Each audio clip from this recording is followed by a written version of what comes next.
Welcome to your daily dose of Sunday School, episode 74. Actually, I got my chapter numbers messed up, so we're on chapter 7 of Greg Kochel's Tactics today. It's Columbo, step 3, using questions to make a point. So first off, we ask questions to understand the other person's point of view. Then we use questions to understand the evidence that they're resting upon, and we want them to understand it too.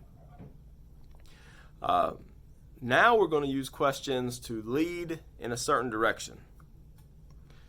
And this way, we're making sure that this person understands what we're saying because they're answering the questions.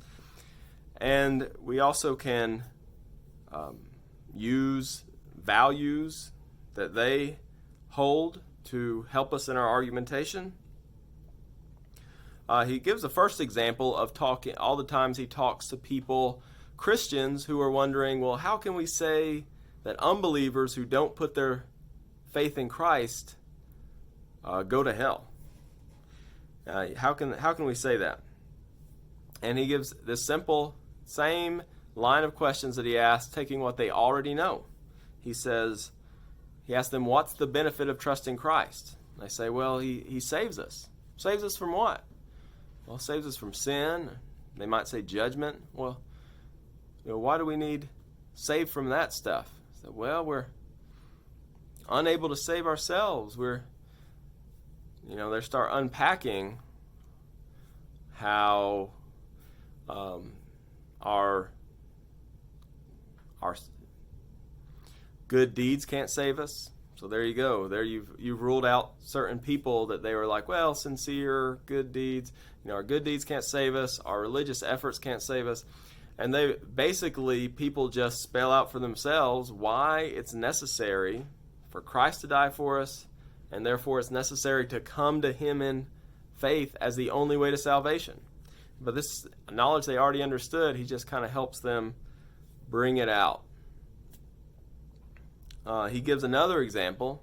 Here's where we talk about using values to your benefit, using their values to their benefit.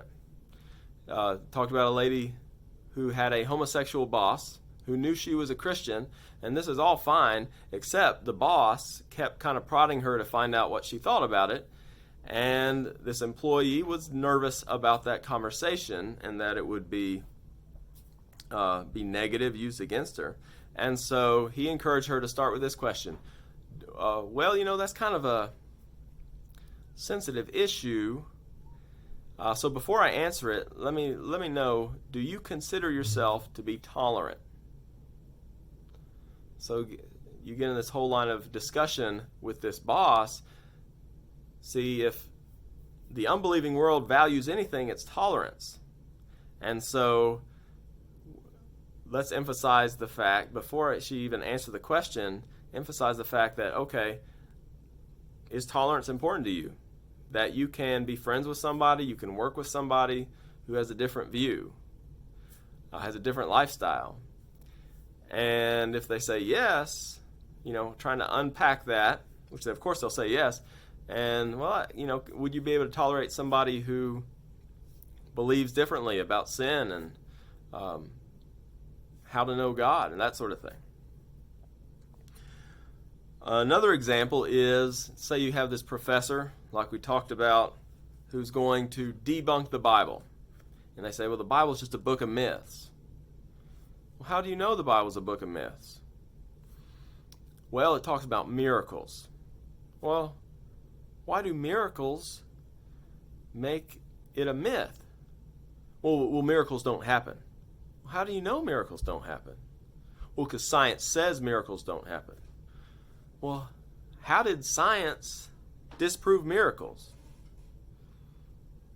Well, now they're stuck because miracles in a category that science can't disprove it. So they can kind of just spin their wheels. They are not on solid ground. They're on circular reasoning, which they would love, and they probably would, point it out about the Christian themselves. But in a sense, we're all resting on a foundation of something, and the unbelieving argument is very circular. Okay? They don't believe the Bible because of the myth. because miracles can't happen. Miracles can't happen because those are just mythical, essentially. So we'll continue with this chapter tomorrow.